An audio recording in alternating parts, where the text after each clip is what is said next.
Season 4 Reloaded for Warzone dropped today, and man, a lot has changed. And from an on-paper view of things, this is the first major substantial change to the meta that we've seen in the Chapter 3 era of Warzone in quite some time. Today, we're breaking down all these major weapon tuning adjustments so that you're in the know and can jump in, realizing what's better and what got knocked down a few pegs. As we go along, drop your thoughts down below. Are you looking forward to any weapon adjustment in particular? Were these enough? Too much? Not enough? Whatever the case, drop your thoughts down below. But if you enjoy the video, you found it at all insightful, do me a favor and drop a like on the video. And if you're new to the channel, do be sure to hit the subscribe button to stay there with all things Warzone, Season 4 Reloaded coverage, and of course, Modern Warfare 2 content in the near future. And finally, if any of the new items in the shop over the course of the next few weeks interest you, I mean, we've got a ton of Terminator stuff coming up, which is pretty cool. If any of that stuff interests you and you'd like to support the channel a little bit further, creator code Espresso is a phenomenal yet entirely optional way to do so. Do not ever feel pressured to, but if you do, tweet me a picture. I'd love to shout out some of your generous support in upcoming videos like these legends on screen. That said, let's jump into the update at hand and the weapon tuning. To start, I gotta preface this with, it's gonna be a lot of numbers and statistical information. I'll do the best that I can to present it in an as easy to follow manner as possible, but just know this is statistically and analytically driven, so this might be fundamentally a bit more droning than other videos, so apologies on that firstly, but let's dive into it. One of the first big things that Raven wanted to tackle here was the assault rifle health, stating that the current health of the long-range assault rifle category is not where we'd like it to be. As it stands, the best performing builds are ones that result in the least amount of recoil. It's high time we take a pass at some of the major outliers so that Vanguard assault rifles are less likely to devolve into pinpoint accurate lasers. While some weapons are intentionally made to be easier to control, those should receive penalties to their damage profile, which we will roll out over time. And for that, I agree with that fundamentally speaking. You always gotta have those fair trade-offs in those fair fights. Make some weapons a little bit more high risk, high reward, or more skillful weapons if you can control them. Vanguard weaponry in particular really didn't have any of those trade-offs that you'd see in prior Warzone weaponry. Normally, when you have a higher damage per shot weapon, you'd have trade-offs in fire rate and recoil primarily. One of the best examples I can think of was the Odin from Modern Warfare 2019. That thing had a tank of a damage per shot value, but the thing's mag size, mobility, fire rate, and absurd recoil with sustained fire made it something that mitigated it all just about to the point where you didn't see it at all. And I'm talking that's even whenever Modern Warfare weapons were the only weapons in Warzone. The bar in Vanguard, I mean, that's a great example here for this. That is one of the best damage per shots in the rifle category for Vanguard, and it can be kitted to have 0 recoil. And actually, speaking of the bar, they finally hit it where it counts, and it starts our changes to the weapons. For the bar, we didn't see anything fundamentally speaking on the bar base, but we saw a lot of the attachments, primarily meta weapon attachments, adjusted here with this. The CGC-30 XL barrel had a vertical recoil control and horizontal recoil control decrease, both down to only 20%, which is an 8% decrease from where it was before. The 27-inch barrel had a horizontal recoil decrease to 25%, which is a 10% decrease here and nerf on that one. The 8mm Clouser 40-round magazine had a decrease to the vertical and horizontal recoil control that it offered, down 5% where it was previously. So finally attacking the main target ammo here that players would be using. They tackled the BMG rounds before, but I mean, again, that really wasn't part of any meta builds. The Chariot WR stock saw a decrease in the recoil control, as did the weapon perk of Hardscope that now decreased the recoil control as well. The STG-44 had a horizontal recoil control decrease on the VDD 760mm barrel, and the Krosnick 620mm barrel both decreased to 30% control as opposed to where it was before at 40%. The Cooper Carbine had a 9mm 60-round drum mag nerf, where that horizontal recoil control was decreased to 11%, which is down from 29.5, so substantial recoil you'll see now here on that.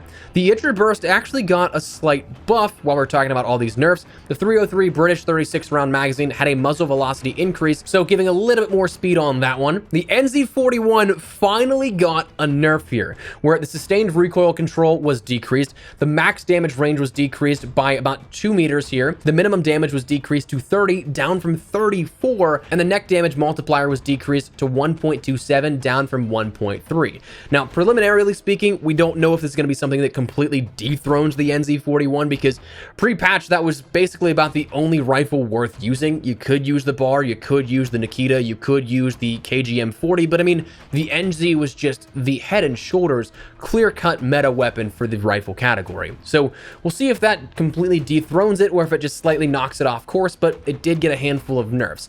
The Nikita AVT, now talking about that, did actually get a handful of buffs. It had a movement speed scaling increase to 0.87 up from 0.86. It had an ADS move speed scale increase to 1.22 up from 1.2, and And then the attachments of the Emperor's 613mm barrel saw an increase to the movement speed, a decrease to the ADS penalty, a recoil control increase, and sprint to fire penalty decrease, while the 6.5 Sakura 60-round magazine saw a damage range and muzzle velocity decrease, but increases to the recoil control and hip fire accuracy. Now, the KGM-40 surprisingly got a handful of nerfs as well, which is one that I wasn't quite expecting, if I'm honest with you. This had a max damage range decrease, a minimum damage decrease, and a headshot locational damage multiplier decrease. While the Reisdorf Shrouded Barrel, the really only barrel you wanted to use on this build, had a horizontal recoil control decrease to 20%, down from 35%, so substantial on that as well. And the 30-06 60-round magazine had a recoil control penalty decrease. Now, this is where we get a little bit interesting, because we now start to see a couple of weapons introduced here on the rifle side that got some sizable buffs on paper. The CR56 AMAX had a headshot locational damage multiplier increase to 1.6, up from 1.56, and a minimum damage increase to 28, up from 24. Now, that's kind of crazy for a rifle to have that jump in a minimum damage. Now, the Kilo from Modern Warfare next up had a mid-damage step removed, meaning those values will be a little bit more linear now from the max to min scaling, and the minimum damage was increased to 23, up from 18. Again, another sizable increase here with that. Now, the CR56 AMAX does indeed have a higher minimum damage still, but it's a much harder weapon to control. The Kilo, this kind of returns it back to where it was in Modern Warfare's main meta days. So this might be competitive at this point. We'll have to try that out. The Farah 83 had a max damage range increase to 28 meters. The Krig 6 had a mid damage increase to 26, up from 25, and a headshot locational damage increase by 0.05, so from 1.55 to where it was beforehand of 1.5. The M13 had a neck locational damage multiplier increase to 1.3, up from 1.01, which makes it rather interesting because, I mean, they added those values after Modern Warfare's main year of support. So the M13 was really only good with its headshot multiplier, but now with a neck multiplier, it gives a little bit more leeway here and a little bit more maybe margin for error if you're not hitting everything headshots. So I'll be interested to see how that one plays out. I don't quite know if I'd say that may have a competitive edge now at this point, but it's interesting for sure. The Volkssturmgewehr had a headshot locational damage multiplier increase to 1.61, up from 1.55, and the Gorenko 40-round magazine, the Gorenko 30-round magazine, and the Russian short 45-round magazines all had some increases to various different attributes like damage penalties being removed, fire rate, muzzle velocities, damage bonuses, and magazine capacity even being increased on the 40-round magazine. That's now a 45-round magazine. But that does it for the rifle category. On the SMG side of things here, we had a couple of main meta weapons attacked once again. The Armaguerra ended up having the body precision barrel receive a nerf where the headshot locational damage scaler was decreased to 1.14, down from 1.2. The H4 Blixen had a handful of nerfs here to it where the headshot locational damage multiplier was decreased, as was the minimum damage decrease, and there was a movement speed scale decrease. But the attachments of the 9-inch RMK barrel saw a min damage decrease, and the Gorenko 54-round magazine saw a headshot locational damage scaler decrease. The Marco 5 saw a handful of nerfs as well, with a max damage, mid damage, and neck locational damage nerf here, decreasing those damage values, while the 350mm barrel ended up seeing a locational damage multiplier entirely removed, which is an interesting one. But while the main meta weapons were sort of nerfed here in a sense, again, to what degree and how much of a meta buster they may be now, we'll have to wait and see, but we saw a couple of weapons actually get buffs as well. The UGR from Black Ops Cold War had an upper extremity locational damage multiplier increase to a flat 1, whereas beforehand there was a slight penalty where it was a 0.9 multiplier. The max damage range, and mid damage ranges were all increased. The Uzi from Modern Warfare, surprisingly, after 2.5 years, had another buff here with this, with a min damage increase and a neck locational damage multiplier increase as well. The Cold War MP5 saw a max damage range increase as well as a neck locational damage multiplier increase. So again, adding a little bit more incentive to hit those neck shots, or I guess if you want to look at it oppositely, a little bit more leeway if you're not hitting everything but headshots. I'm really curious to see how this one plays out though, because I mean, the damage range is what was absolutely detrimental to the Cold War MP5.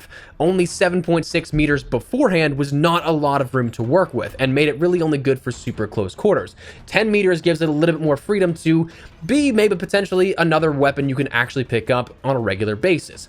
shotguns of the Ironhide Einhorn Revolving Double Barrel Combat Shotgun, 725 Model 680 VLK Rogue, and Howler all ended up having their pellet damage increased by 26%, while specific weapons of the Gallo saw a max pellet damage increase. The Gracie Auto saw a max mid 1, mid 2, and min pellet damage increase. The Origin 12 had a max and min pellet damage increase as well, while the Street Sweeper only saw a min pellet damage increase. The sniper rifles had a handful of adjustments here with this, where the Kar 98K from Vanguard saw a handful of nerfs with ADS transition in and out times, but had buffs to the VDD RE02K, where there was an ADS time bonus increase, and the Sakura 5-round magazines had its damage penalty removed actually. The 3-line rifle, probably one of the best Vanguard snipers in my opinion, had a max damage decrease to 109 down from 115, headshots making it still lethal at that point it seems, but the upper torso, lower torso, and lower extremity damage multipliers were all increased, seeing buffs there as well. We had some ADS idle sway decreases as well on a handful of different attachments. The Grenko anti-tank rifle saw nerfs to the ADS transition in and out times, making that a little bit slower unfortunately. The Marksman rifles had a handful of adjustments as well. The M1 Garand saw a lower extremity damage multiplier increase, again up to 1, a flat line there, as opposed to a 0.8 beforehand, while a couple of attachments of the Cooper 21-inch, the 303 British 12-round clip, and the 30-06 drum mags ended up having adjustments in the muzzle velocity, damage penalty, damage ranges, fire rate, movement speed, and other areas. The R1 Shadowhunter from Black Ops Cold War and the crossbow both had bolt accuracy increases by 50% and 35% respectively. Now, as for LMGs, the Whitley saw a handful of adjustments, some good, some bad. These coming predominantly though in terms of the attachments and not the weapon base overall. The 28-inch barrel had a horizontal recoil control increase, while the 26-inch barrel had a rate of fire bonus decrease, max damage and min damage increase, and muzzle velocity and horizontal recoil penalty decreases. The BMG round box mags had a recoil control penalty decrease, while view center scalars were increased as well. The 303 British 45 round magazines saw a fire rate bonus decrease, but increases to the horizontal and vertical recoil controls. And the CGC padded stock had an initial recoil penalty decrease with a sustained recoil penalty increase as well, that being a nerf unfortunately. The UGM ended up seeing the 560mm barrel increase the neck locational damage multiplier and horizontal recoil control now. I promise we're getting there. We have the TAC rifles and some pistols to go over now, but that said, the Carve 2 from Black Ops Cold War had a max damage range increase, with the M16 also getting a max damage and neck locational damage multiplier increase for Cold War weapons as well. Pistols overall saw a melee lunge distance decrease to 1.52 meters, which is a substantial nerf from 1.83, but outside of max damage, mid damage, and mid damage increases to the handgun Echo, and some adjustments to the Rat from the mid damage increase to some rate of fire, muzzle velocity, damage range penalties on 2 of the attachments, and locational damage penalties being removed on the ACP 12-round magazines.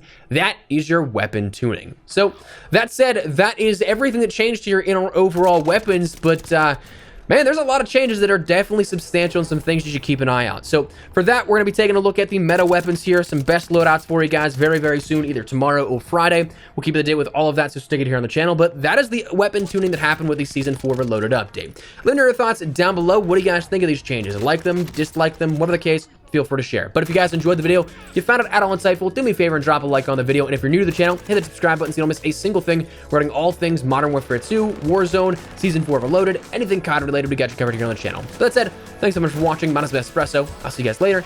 Take care and peace.